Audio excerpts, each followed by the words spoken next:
Sejam todos bem-vindos a mais um episódio do podcast aqui pelo canal do Ethic Training com o apoio da Traumec.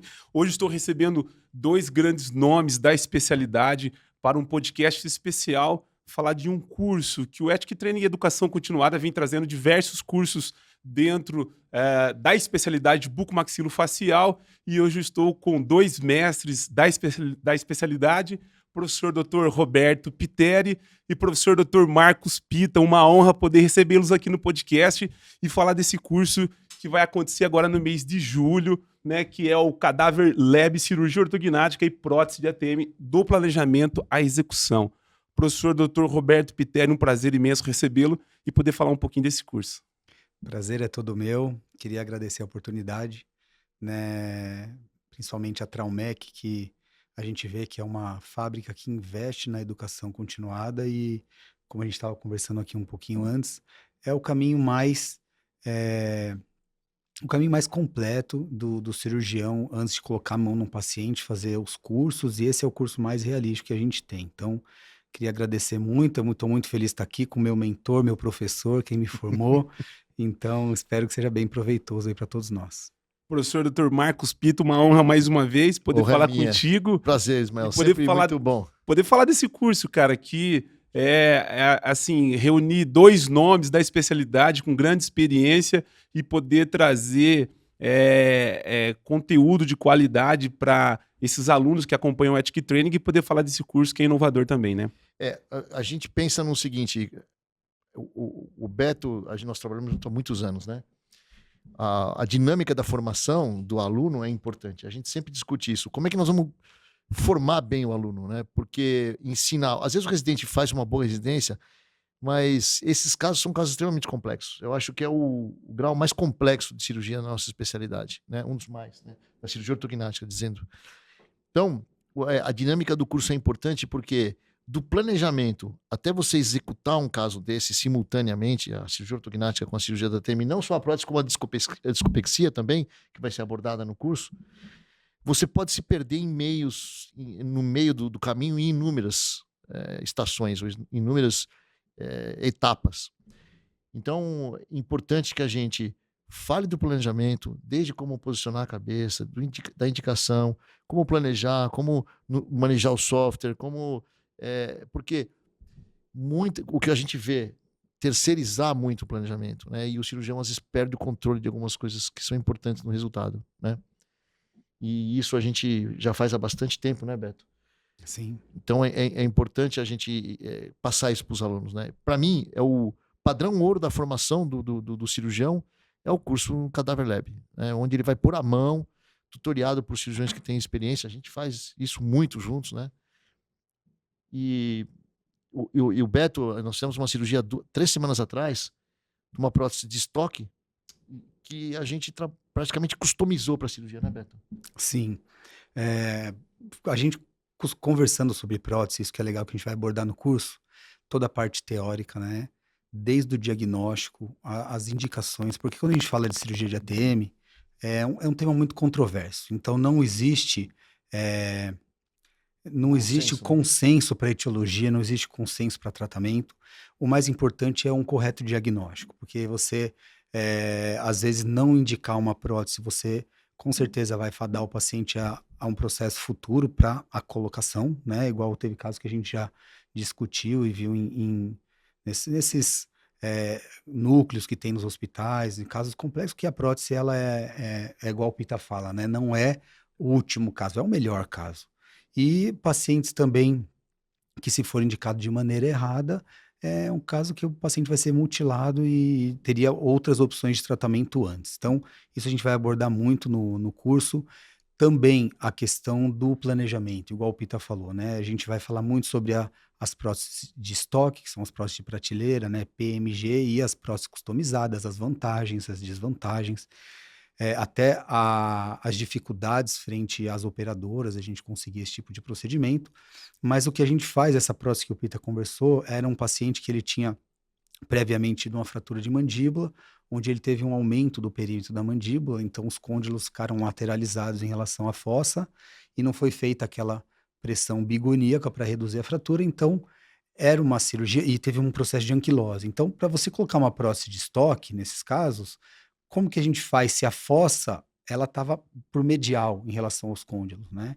Então, a gente fez a prototipagem, estereolitografia e meio que customizou uma prótese de estoque. Aí a gente já vai com segurança para a cirurgia, sabendo onde serão os desgastes, qual que vai ser o encaixe, o posicionamento da fossa, o posicionamento do componente condilar. E isso facilita muito, né? O planejamento, tanto na cirurgia ortognática como na cirurgia de prótese, ele é muito importante. Porque se você errar o planejamento, você É a vai ter chave. problema na cirurgia. Chave pro Lembrando que resultado. uma situação dessa é para quem tem experiência, para você conseguir, né, numa cirurgia dessa, você conseguir fazer dessa forma, né? E eu acho que essa é a grande coisa do curso, né? Você poder passar para as pessoas mais jovens, né? Para que elas possam pular etapas que a gente não conseguiu pular. Eu tive que errar muito para eu chegar num objetivo de falar, bom, agora eu tenho segurança de planejar esse caso, né? Mas nem todo mundo precisa passar por isso, né? É até contraproducente para a evolução da especialidade. A gente precisa fazer com que a geração nova seja bem treinada. Primeiro, porque a nossa especialidade precisa crescer. Os pacientes precisam ser bem tratados. Os pacientes são procedimentos complexos, né?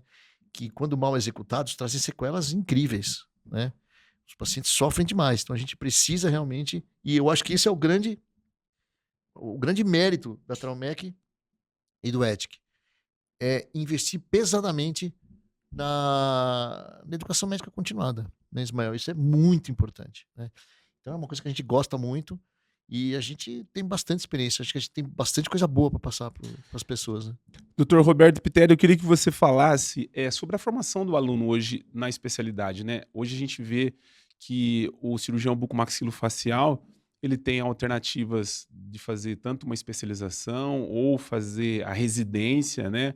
A gente tem diversos colegas aí que tiveram formação na especialização, não fizeram residência. No passado, eu acho que não tinha residência, não sei se é o caso de vocês, mas a gente percebe que hoje a importância de você ter a prática, de você estar inserido numa equipe onde exista uma experiência, uma bagagem para poder repassar isso para o aluno que vai estar operando no dia a dia, isso é muito importante. E esse curso é um curso que vai poder agregar uma bagagem aí de dois feras da especialidade e poder passar, como o Marcos Pita falou, pular etapas, né? Não precisar errar, ou seja, isso é muito importante. Como que você enxerga a questão da formação do aluno e a importância de um curso como esse? Muito boa essa pergunta, até porque eu fui professor há muito tempo de especialização e na entrevista a gente tem que ser muito verdadeiro com os alunos, ver o que ele realmente está buscando, né? Então, hoje em dia, como você mesmo falou, existem duas formas de você se tornar um cirurgião bucomaxilo. Então, você pode fazer ou o curso de especialização ou a residência. O que a gente deixa muito claro, até nas entrevistas com os alunos, os residentes, é que ou quem está querendo ingressar na especialidade, a especialização ela vai te dar uma formação de cirurgias ambulatoriais, né, dentes do siso, cirurgia oral menor. Ela não te prepara para a cirurgia oral maior, para estar dentro do hospital. Existem alguns estágios, mas o especializando ele não chega a operar os casos de cirurgia oral maior. Ou a residência, aí quando quer realmente tá dentro do centro cirúrgico, realmente executando as cirurgias, aí tem que fazer a residência. A diferença é que é dedicação exclusiva e a especialização não, né? A não ser um caso, eu sou um caso que eu fiz especialização, eu não fiz residência e a minha escola está aqui do meu lado, né? Isso eu fui, né, abençoado, eu vejo assim. Mas eu comecei a fazer estágio com o Pita desde a época da graduação ainda, e quando chegou no momento de realmente se tornar um cirurgião bucomaxilo, ele falou: ó, Beto, você tem duas opções. Se você fizer a residência, você vai ficar no hospital, tudo isso que eu acabei de falar, só que você não vai conseguir ficar aqui com a gente, porque realmente a gente precisa de uma dedicação exclusiva aqui também. Então eu optei por fazer a especialização, que foi onde eu peguei o meu título de especialista e a experiência da cirurgia oral menor, mas, em contrapartida, eu já estava acompanhando os serviços de trauma que a equipe tinha na época, e aí eu fui e fiquei 9 anos, né, Pita? Lá, assim, te acompanhando 24 horas, A 9 residência anos. dele demorou 9 anos, ao invés de 3. Foi isso. Por quê? Porque o que a gente fez na época?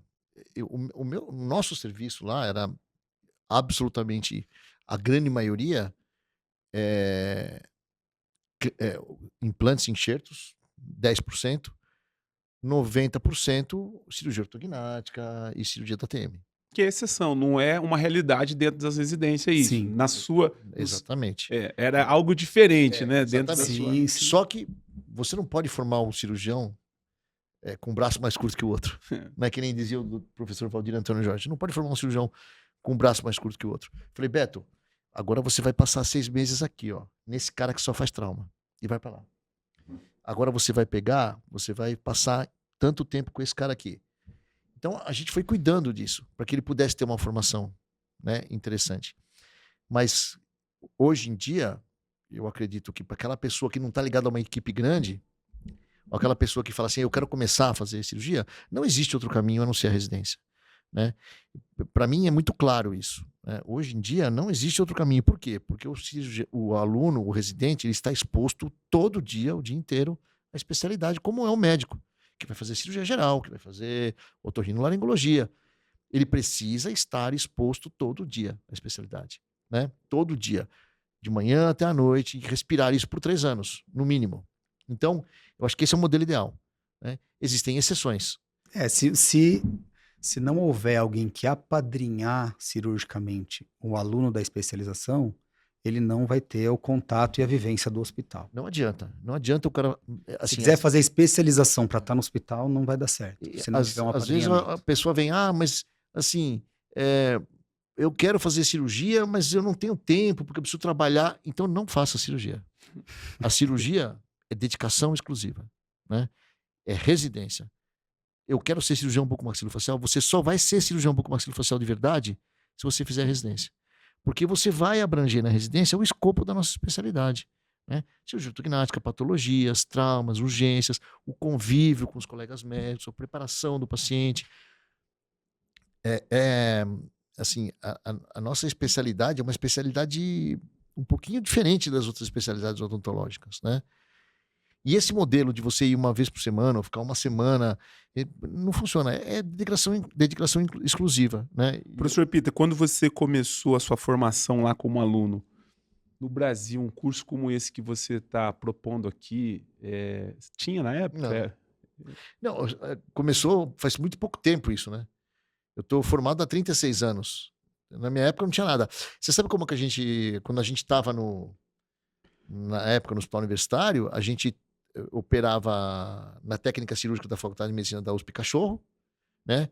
Ou fazia um horário no serviço de verificação de óbito, né? Junto com o pessoal da ortopedia e tal, para a gente poder fazer alguma cirurgia assim em cadáver, mas você não podia fazer incisões estéticas na face, não podia fazer incisões na face, essas coisas, né? Então a gente tinha um acesso muito pequeno ao cadáver, né? Não tinha o cadáver lab igual. Não tinha cadáver lab. Hoje em dia você tem... isso é uma bênção, né? Eu acho. Você poder fazer uma cirurgia de ATM numa peça, né, anatômica, fresca, congelada, onde tem um professor do seu lado falando faz aqui, faz ali, é excelente. Então eu acho assim, qual é a melhor forma de formação? Primeiro, primeiro estágio, base teórica sólida, laboratório e cadáver lab. Feito isso, ele vai para a parte tutorial, observação da cirurgia e entrar junto na cirurgia, né? Então essa outra fase é uma fase que um dia, quem sabe, a gente possa montar uma residência no ETIC, né? E receber pessoas, né?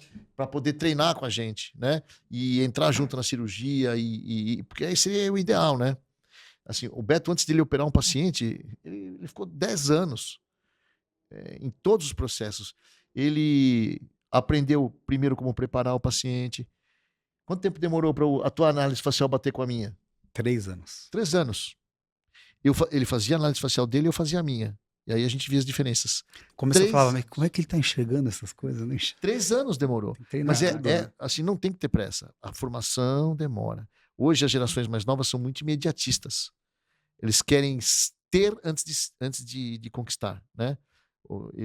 Você precisa, a nossa cirurgia, a nossa especialidade é de médio prazo, longo prazo. Você precisa ter Na paciência. verdade, não existe cortar caminho na cirurgia, né? A gente, por coincidência, nesse último mês que passou, a gente fez 4 cirurgias de prótese, né? 2 nossas mesmos, uma minha do meu consultório, outra do consultório do Pita e 2 de colegas que chamam a gente. E a gente opera bastante em outros estados e o quanto que a gente aprendeu nessas últimas cirurgias, né? A gente aprende até hoje, então é um procedimento muito complexo. E o que eu sempre enfatizo é, por mais que você tenha experiência, nunca fazer uma cirurgia dessa sozinho, porque é uma cirurgia muito complexa. Então, quando eu tenho um caso, igual eu tive um caso agora, uma cirurgia, não era uma anquilose, era uma reabsorção condilar unilateral com prótese customizada, até o caso da Traumec. É uma cirurgia que, teoricamente, a gente está acostumado a fazer, mas, Pita, vamos junto, a gente tem que estar junto nas cirurgias. E vice-versa, porque é muito importante você estar numa cirurgia com um respaldo de uma equipe que vai te dar esse. Quando o caso ainda é do cirurgião, né? A gente sempre. Eu falo que quem são os nossos pacientes, os nossos colegas sabem que a gente nunca pode perder o lado humano. E a gente se envolve com o paciente. E quando você tem um colega que está ali no centro cirúrgico, que é da sua equipe, mas o caso não é dele, ele pensa um pouco mais frio no caso, ele não se envolve tanto emocionalmente com o caso. Então, é uma cabeça que está ali para somar, né? Uma pessoa também formadora de opinião, né? Diferente, sem desmerecer os residentes, mas você vai operar uma cirurgia dessa com um R3 e um R2, eles não têm uma experiência e não são formadores de opinião. Falar, olha, mas você não acha que deve fazer isso, isso e isso, né? Se é um cirurgião igual o Pita, o Aloysio, o pessoal que a gente trabalha junto, a gente sabe que só tem ali qualquer tipo de opinião, ela tem que ser escutada e é bem-vinda, né? Então, a complexidade desse tipo de cirurgia, ela é importante que você tenha esse respaldo de uma equipe mesmo, né, Pita? Eu aprendi assim, no ano de 1997 e 98, entre julho de 97 a julho de 98, eu operei 24 próteses customizadas com o Larry Wolford. Ele fazia um lado, eu fazia o outro lado. Então, em 1997. Então, é impressionante, quer dizer, você olhar e o cara falar, não, assim não, faz assim. Quando eu voltei, eu tinha a segurança de fazer o meu caso.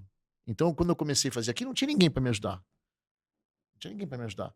Mas eu tinha tido 24 casos, não são 2 casos, onde eu tinha visto todo o planejamento e eu sabia, porque eu operei e ele falou, ó, não, eu estava lá operando e ele falava, pegava na minha mão, assim não, faz assim, faz assim. Então isso é importante. Além de você ter o cadáver, você precisa depois ter um tutorial, né? Você precisa ter uma pessoa ou um grupo que te auxilie. E no Brasil nós temos muitos profissionais muito bons que podem fazer isso, né? Então, o que eu acho é que, para o bem da nossa especialidade, para o bem dos nossos pacientes, os cirurgiões mais experientes precisam ajudar os mais jovens. Nesses casos que a gente está falando, que são os casos mais complexos, né, de ortognática ATM, existe a possibilidade do cirurgião fazer em dois tempos cirúrgicos ou não? Qual que é o indicado quando você fala num caso desse, professor? Existe a possibilidade de você fazer primeiro a ATM e depois a ortognática, né? Num caso de anquilose, por exemplo, existe você remover a anquilose primeiro, depois construir a prótese, depois fazer a ortognática. Porém, se a gente pensa sobre a luz do custo biológico para o paciente, submeter a várias cirurgias, o custo financeiro das operadoras, das instituições, do próprio paciente, que vai ficar sem poder trabalhar por um tempo maior, porque vai fazer vários procedimentos, né? Existe a possibilidade de você fazer tudo de uma vez, né? O que a gente tem feito desde 1997, tudo de uma vez. Só que para isso precisa ter a rotina, precisa entender, né? Precisa saber como fazer, e é isso que a gente quer mostrar no curso, que isso é factível, que você pode otimizar, fazer tudo de uma vez de maneira previsível, eficiente e segura para o paciente. Quando você tem, professor Roberto, uma cirurgia dessa com a prótese customizada ou de estoque, muda a técnica, como é feita a execução ou não em uma cirurgia como essa? Os acessos são os mesmos, né? Eh, a facilidade, existem alguns casos que a prótese de estoque ela é contraindicada. Nos casos onde você vai fazer uma ortognática junto, que você precisa avançar a mandíbula, né? Você não tem como você adaptar perfeitamente essa prótese com a mandíbula indo para frente. Então, você precisa realmente de uma prótese customizada, que tem um stop na região posterior. Mas a dificuldade do caso é você preparar o leito receptor da prótese, nos casos da prótese de estoque, coisa que na prótese customizada você não tem essa necessidade, né? Você adapta, ela é customizada sob a tomografia do paciente, então ela encaixa perfeitamente. Ela tem o desenho exatamente da fossa do paciente, né? E a gente parar para pensar que o princípio de cirurgias ortopédicas, que a nossa não foge dos mesmos princípios, que é a estabilidade, então você vai ter muito mais estabilidade numa prótese customizada do que uma prótese de estoque. Você vai ter que criar essa adaptação, os desgastes na base do crânio para você adaptar a fossa, e às vezes essa adaptação não é 100%. Né? E às vezes a mandíbula, você precisa de uma curvatura da prótese, coisa que só a prótese customizada consegue entregar. Mas os acessos são os mesmos, o que aumenta é o grau de dificuldade de instalar uma prótese de estoque em relação a uma prótese customizada. Você que está acompanhando o podcast do Ethic Training, 23 e 24 de julho, terça e quarta-feira, esses dois feras aqui, Dr. Marcos Pita, Roberto Piteri, vai estar aqui no espaço da Quirontech em São Paulo, né? Onde vai acontecer o curso do Ethic Training. Você pode fazer inscrição através do link, através do site do Ethic Training também. Professor, quando você fala em cirurgia ortognática, há quem comece pela maxila, pela mandíbula, existe uma, né? Cada cirurgião tem a sua técnica. Nesse caso, num caso onde você tem ortognática associado com ATM, por onde começar a cirurgia? Tem que começar pela ATM, né? E pela mandíbula. Então, essa é a maneira mais correta, mais fácil. Se você for começar pela maxila, é melhor então você fazer primeiro a ATM e em outra cirurgia você fazer a ortognática, né? Ou você faz a ATM, vai para a maxila e depois faz a mandíbula, mas não é tão bom, né? O ideal mesmo é você fazer a ATM e a mandíbula, né? Quando você faz uma prótese customizada, você não precisa fazer ortognática na mandíbula. Então, você faz o componente mandibular, que ele promove, a própria prótese promove o avanço. Então, no planejamento, você não faz osteotomia, a mandíbula se move como um todo, o que difere um pouco do planejamento normal de cirurgia ortognática. Isso é uma coisa que a gente vai abordar no curso. A diferença entre o planejamento da cirurgia ortognática quando você faz uma discopexia e quando você faz a prótese. Por exemplo, na discopexia, quando você faz, a posição mandibular ela é muito detalhada. E dependendo do tipo de osteotomia que você faz, você perde um pouco de referência na posição condilar, né? E do jeito que a gente faz a cirurgia, não foi a gente que inventou isso, é o mérito do Larry Wolford, essa osteotomia ela é muito previsível na posição condilar, né? E é uma coisa que a gente cada vez mais vem descobrindo melhor, a gente vem estudando mais isso. Então, quando você faz pela mandíbula, com esse tipo de osteotomia em particular que a gente vai mostrar no curso, você consegue uma previsibilidade muito grande na posição final condilar. E aí você pode depois fazer a maxila de maneira tranquila. Então, esta abordagem, essa sequência, é uma sequência mais simples, né? Tanto para o planejamento quanto para a execução, para aquisição de imagens. No teu planejamento, você não precisa ter uma posição da mandíbula perfeita antes, porque a tua referência é a maxila, né? Mas, obviamente, dá para fazer de todo jeito. Um vai ser mais difícil, um tem mais chance de ter algumas variações ou inacurácias, e outras são mais previsíveis e mais acuradas. Então, nesse curso, a gente vai abordar o planejamento que a gente tem feito nos últimos 30 anos, né? Que é começando pela mandíbula, ATM, mandíbula e depois a maxila. Porque alguns cirurgiões, eles alegam que não fazem ATM concomitante com a ortognática, porque logo após a cirurgia da ATM existe um edema articular e eles têm dificuldade de fazer o correto posicionamento condilar. Só que como a gente faz a osteotomia, você consegue com precisão fazer o posicionamento condilar de forma correta para que você não tenha a instabilidade de deixar a mandíbula na posição diferente do que foi planejado. Então, isso a gente vai passar no curso também, como é que a gente faz. Isso não foi uma coisa que a gente inventou, mas é uma coisa tão boa, que funciona tão bem, né? E eu tenho a sorte de ter 36 anos de cirurgia. Isso para mim é uma bênção. Por quê? Eu consigo ver o que eu fiz há 20 anos, há 18 anos, e eu vejo meus pacientes bem, então eu sei o que funciona, né? É diferente do residente que ouve eu falar e tem que acreditar em mim. Eu sei o que funciona. Então isso é importante. E às vezes a pessoa faz uma crítica, mas na verdade a pessoa ainda não tem nem idade para saber o que funciona e o que não funciona, né? Então isso é importante. Você saber o que... Eu trabalho numa clínica particular. Eu não atendo convênio, Então, se eu não funcionar o que eu faço, eu morro de fome. Dentro desses casos complexos que vocês já operaram, provavelmente já teve casos que vocês foram operar de reop, né? De casos que fizeram e não deram certo. Tem algum caso específico ou erros comuns? O que acontece que normalmente quando precisa fazer um reop, é diagnóstico, é planejamento? Onde que os erros acontecem, professor Roberto? Olha, Rejeição, enfim, ou às vezes o que a algo desse gente tipo.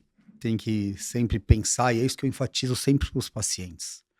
O paciente ele tem que estar junto da gente na cirurgia e entender a complexidade do caso, né? Porque uma coisa terrível que existe em cirurgia de prótese de ATM são duas que eu vejo as principais. É uma que chama reabsorção condilar, que é uma condição do paciente, e outra é o potencial osteogênico, o fibrinogênico. O paciente for fazer anquilose ou fibrosa ou óssea. A gente fez na verdade, toda cirurgia é difícil de falar, nossa, acho que essa foi a pior, né? Mas tem muitas. Essa que a gente fez agora, na semana passada, o caso do Pita, a paciente já tinha sido multiplamente operada, mas ela estava com uma anquilose já instalada em cima de uma prótese. A prótese, colocaram uma prótese nela e ela tinha uma anquilose em cima da prótese. Então era um caso muita fibrose, muita anquilose, né? Uma anquilose maciça, fibrose, então são casos extremamente complexos. A gente tem que entender que maus resultados todos têm, ninguém é Deus, né? A gente, infelizmente. Mas é importante que a gente não tenha erros que são evitáveis, né? No planejamento, no posicionamento condilar, como cuidar do paciente no pós-operatório. Esta paciente, o grande problema dela foi falta de controle pós-operatório, falta de alguns cuidados na execução que permitiram que crescesse osso de volta lá. Então é uma cirurgia muito mais difícil. Uma paciente que tinha operado já 5, 6 vezes, muita fibrose, anatomia alterada, muito osso para remover. Potencial osteogênico, né? Gigante, se né? ela tivesse Crescendo o osso. Gordura, né? Exatamente. Os espaços Entender mortos. a técnica, né? Entender, saber quais são os cuidados básicos que você tem que ter para evitar que a paciente tenha uma reanquilose, né? E hoje em dia a gente tem isso bastante claro, né? Na literatura. Então, essas coisas é que são importantes. A gente entender que... E a gente sofreu muito na cirurgia. A gente tirou todo aquele osso, estava tudo livre, estava tudo ótimo, a prótese bem posicionada e a paciente não abria a boca. A paciente não abria a boca. A gente tirou a prótese e a paciente abria a boca. A gente punha a prótese, a paciente não abria a boca, mas a prótese está bem posicionada. É uma fibrose em volta do pescoço da prótese da paciente que não deixava crescer. Aí quando a gente falou, pô, é isso, vamos resolver? Aí a gente resolveu. E aí ficou tudo bem, né? A paciente está ótima, graças a Deus, mas foi uma dificuldade muito grande. Eram 3 cabeças lá. Isso que eu falo. Aloysio, pensando, não vamos sair daqui enquanto a gente não resolver esse problema. Então, pensando e conversando, tirou o osso daqui, tirou, seguimos o planejamento da risca, seguimos, tá tudo certo, tava tudo lá, né? Então a gente tinha como saber o que a gente estava fazendo lá. Então, e mesmo assim nós tivemos uma dificuldade tremenda na cirurgia, né? São cirurgias complexas, né? E a gente tem que pensar num monte de coisa, a paciente não pode sangrar, tem uma ótima equipe de anestesia, né? Em muitos casos a gente tem feito a embolização prévia, né? A embolização prévia para evitar sangramento. Essa paciente não sangrou nada. Essa paciente saiu de uma cirurgia de 8 horas e meia, né? Foi pro quarto. No dia seguinte passou visita, tava tomando dipirona pra dor. Tava bem, sentadinha. Quer dizer, então, tudo isso não é mérito nosso, é mérito de toda a equipe, né? De todo mundo, do anestesista, preparar bem, de trabalhar e cuidar. Então, tudo isso é importante, A né? gente fala, Ismael, que a excelência é a junção de vários pequenos detalhes. Então, aquele cirurgião que ele não se... Não, isso aqui não, isso aí não precisa, isso aqui não precisa, isso aqui não precisa. No final da conta, isso faz uma total diferença. Então, são esses vários pequenos detalhes que fazem a excelência, né, Peter? Isso aí tem que ser, a gente tem que sempre tentar ser melhor amanhã, melhor do que hoje, né? E tudo isso a gente tem como passar dicas importantes, eu acho que nesses cursos, para evitar que os jovens possam sofrer o que eu sofri, né? Ele menos, né? Porque ele tinha gente lá para orientar. Mas eu sofri muito, né? Eu operei muito sozinho. Sofre sem- até hoje, né, professor? Até hoje. Mas eu sofria mais porque, pelo menos hoje, eu tenho gente boa do meu lado, né? Mas antigamente era eu sozinho com dois caras que não sabiam nem o que estava acontecendo lá.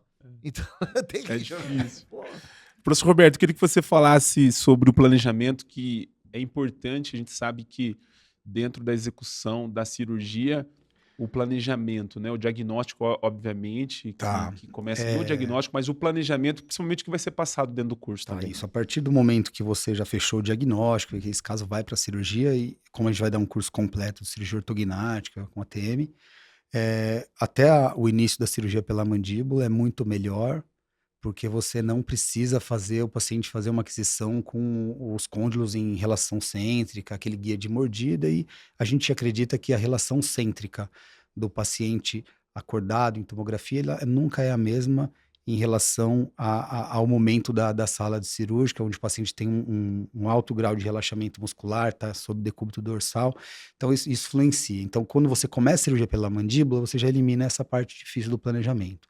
Então, o planejamento da ortognática nós vamos passar. Eu falo que até os pacientes perguntam, doutor, classe 2, classe 3, qual que é mais difícil? Mas o planejamento, a técnica cirúrgica, a osteotomia, ela é basicamente a mesma para todos os casos. É o planejamento que vai entregar o resultado para o paciente. Então, a gente vai passar muito sobre isso. E a parte de prótese, hoje, todos os casos de prótese de estoque, a gente faz a prototipagem do crânio, já vê exatamente as regiões onde vai ser desgastada, você já, um dia, 2 dias antes, testa os templates, vê qual template que você vai usar, você diminui muito o tempo. E a prótese customizada, o planejamento é o planejamento virtual, e aí virtualmente já faz as condilectomias e consegue fazer a customização da prótese. Eu acho que essa parte ela ajuda muito, né, Pita? Porque você já chega na cirurgia sabendo o que vai ser feito. Você não vai ficar ali na hora, testa esse template, põe esse, isso tudo demora muito tempo. O paciente fica mais tempo aberto, com mais exposição de risco, de infecção. Então, a cirurgia ela tem que ser precisa, né? Você saber o começo, meio e fim, o cirurgião já preparado para intercorrência já tem que ter pensado para ter rapidez para resolver. Mas eu acho que o planejamento é a coisa mais importante da cirurgia. A gente tem que entender, e eu passei por todas as fases, né? Desde o modelo de gesso e papelzinho que a gente fazia até a cirurgia virtual. Nem sempre o software te dá exatamente aquilo que vai acontecer na cirurgia. Você precisa, dependendo do tipo de planejamento que você faz e como você faz, você pode ter variações que na literatura estão em torno de 2 milímetros para mais ou para menos, que parece não ser muito, mas em alguns casos faz toda a diferença. Então, a gente tem observado nos anos que a gente faz isso, né, pelos resultados que a gente tem, bons e ruins, do que a gente, qual é a sequência que a gente tem para a gente não ficar escravo do software, ou seja, dos algoritmos, que nem sempre te levam com precisão ao resultado final. Certas coisas em cirurgia ortognáticas não podem ser reproduzidas no software, né? E isso é uma coisa que a gente vai esclarecer bastante no curso e mostrar com bastante clareza e bastante sinceridade aquilo que funciona, o que não funciona, o que é difícil, o que não é preciso. Isso é muito importante para você entender as suas limitações e poder chegar no resultado melhor possível, né? Dentro dos temas que serão abordados, a gente percebe que o aluno, quando vem para esses cursos, eles querem ouvir as experiências que vocês já tiveram dentro da cirurgia, né? Eles querem ouvir as histórias, né? Casos como esse que vocês contaram aqui, justamente porque às vezes esse aluno ele também já teve um problema, alguma situação, e tentar comparar e ver aonde que normalmente acontecem os problemas, né? E quando ele tiver o problema, ele falou, opa, eu ouvi ele falar sobre isso. Isso é importante, né? Quantas vezes a gente já passou por tanta coisa, né? Pra você ter uma ideia, há muitos anos atrás, ele lembra muito bem, ele estava no começo, eu fiz uma cirurgia de prótese com ortognática e quando eu abaixei a maxila, eu luxei a prótese. E não percebi. Na Porque hora. para você fazer o down fracture da maxila, você tem que abrir a boca. Nesse momento, a prótese luxou. Ela luxou Aí bilateral, então ela só Luxou avançou. bilateral e avançou. Então, quando terminou, a maxila estava muito mais para frente do que aquilo que eu tinha planejado. Mas isso faz muito tempo, né? Isso faz uns 15 anos. Eu olhei e falei, nossa, tá estranho, não tá. E ela articulava perfeitamente. Abri e fechava a boca perfeita, uma anquilose, tava jóia. Caramba, tá tudo jóia e tal. Com o polietileno, você não tem exatamente perfeito onde está a posição. No raio-x. Ele não aparece. Não aparece no raio-x. Bom, eu achei que tava mais para frente a maxila do que eu tinha planejado, e no fim, a prótese ficou luxada. E a gente teve que reabordar depois. Só que a nossa intenção era reabordar logo depois. O pai falou, não, meu filho tá abrindo a boca, tem que terminar o ano letivo, vamos fazer isso só em janeiro, isso era em julho. Quem disse que a gente conseguia luxar aquela prótese depois de colocar no lugar? Reduzir, a gente né? achou que ia fazer uma coisa na cirurgia, na hora tivemos que fazer tudo diferente, né? Então, essas experiências enriquecem muito, né? Quem está ouvindo, porque fala, pô, se acontecer isso, quando eu for abaixar a maxila, eu preciso prestar atenção. Se a maxila está mais para frente do que eu planejei, opa, deve ter luxado. Então, nunca mais aconteceu com a gente. Aconteceu uma vez e nunca mais aconteceu. Por quê? Porque a gente aprendeu. A duras penas, né? Professores, eu queria que vocês falassem um pouquinho sobre o que vai acontecer aqui no dia 23 e 24 de julho, né? Será numa terça e quarta-feira. É um curso intensivo, vamos chamar, né? Um curso intensivo, que a gente sabe que são casos complexos, mas que o aluno que vier participar do curso, ele vai levar uma boa bagagem e vai poder, obviamente, ter contato com todas as experiências que vocês têm no dia a dia. E o aluno que sair desse curso, ele vai ter a oportunidade de, obviamente, de repente, mandar aquele WhatsApp, falar, professor Marcos, eu estou com uma situação aqui, isso é possível também, né, professor? Sim, a gente deixa os grupos ativos. Nós temos... A gente temos inúmeros grupos ativos que a gente troca experiência toda hora, hoje mesmo.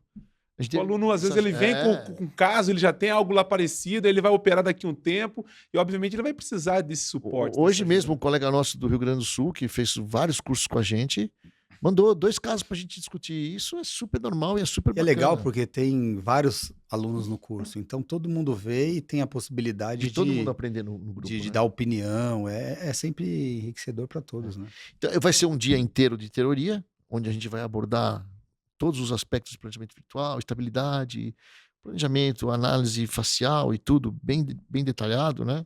Complicações. E no dia seguinte, mão na massa, né?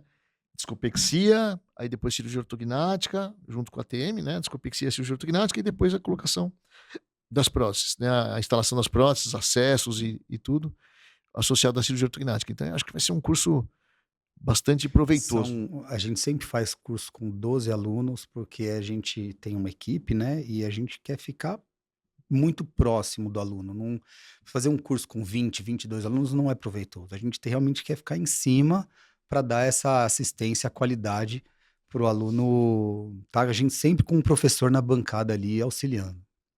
É importante você saber que o curso acontece no espaço Quirontech, aqui em São Paulo, né? Nós estamos colocando aqui na descrição do vídeo o endereço, a localização. Dentro do próprio site da Quirontech, você vai poder ver toda a estrutura de laboratório, uma estrutura fantástica que o Ethic Training preparou para você que vai participar desse curso. Então, são vagas limitadas, né, professor? A gente já tem aí uma capacidade já inscritos, né? A Lu tá aqui com a gente, acompanhando o podcast. Então, últimas vagas, né, Lu? Corra, faça a sua inscrição, porque são vagas limitadas e eu tenho certeza que vai ser... esse é um dos cursos que vocês, de ATM ortognática, é um dos primeiros que está sendo feito? Nesse formato é o primeiro. É o primeiro. Nós tivemos um ano passado, né? A gente fez artroscopia, fez só cirurgia de ATM sem ortognática, mas a gente tinha a ideia de fazer ortognática e ATM para realmente desenvolver os 2 procedimentos no mesmo procedimento, né? Ou seja, na mesma cirurgia você fazia ortognática e ATM para ensinar o aluno como fazer e como ter esse procedimento de maneira previsível, né? Desculpa. Para a gente finalizar esse podcast, professor Roberto Piteri, essa câmera aqui no alto é sua. Eu queria que você fizesse o convite para esse aluno cirurgião seja ele residente e que queira participar desse curso dos dias 23 e 24 de julho? É isso que a gente sempre fala, né? Não é às vezes só aluno, residente, às vezes já vem colega com bastante experiência de cirurgia ortognática, até cirurgia de ATM. O bom é a troca de experiência entre nós, né? Então a gente vai mostrar o jeito que a gente faz, é igual o Pita falou, funciona, dá certo, né? Nossa clínica é privada, né? A gente tem que galgar aí para os pacientes virem, então a gente faz um negócio com muita seriedade. Então eu acho que mesmo quem tem experiência vai pelo menos agregar e vai sair aí com alguma coisa na bagagem para utilizar aí nas cirurgias do dia a dia, né, Pita? É um curso que a gente realmente mostra uma maneira eficiente de tratar os pacientes, que vem funcionando em vários centros, não é só no nosso consultório, em vários centros, né? Por muitos anos, né? Por pelo menos aí 30 anos. E eu acho que assim, é um curso que vai te habilitar a poder pensar um pouco diferente daquilo que você está fazendo, né? Para saber se aquilo que você pode acrescentar na sua prática, coisas que possam te facilitar. Então, estamos encerrando esse episódio aqui pelo Ethic Training. A pauta aqui, viu, Lu? Ela tá bem extensa, mas conseguir separar o tempo da agenda desses caras aqui é difícil. Muitíssimo obrigado, professor Roberto Piteri, pela participação aqui no nosso podcast. 23 e 24 estaremos juntos nesse curso. Professor Marcos Pita, também uma honra recebê-lo aqui. Igualmente. E com certeza os alunos que irão participar sairá daqui com uma bagagem muito mais completa na parte científica, experiência que vocês vão trazer. E com certeza vai ser uma honra a gente poder fazer esse curso mais uma vez. Obrigado. Obrigado. A honra é toda nossa. Nos vemos em breve. E um prazer estar com você, que é o maior podcaster da nossa especialidade. É uma né? honra, esse cara é uma honra, celebridade. cara. Então, é muito, a gente está muito feliz de estar aqui hoje também com você. Uma honra poder Parabéns falar com pelo você. seu trabalho. Verdade. Obrigado, professores. Eu sou fã. Valeu. Obrigado. Até o próximo episódio.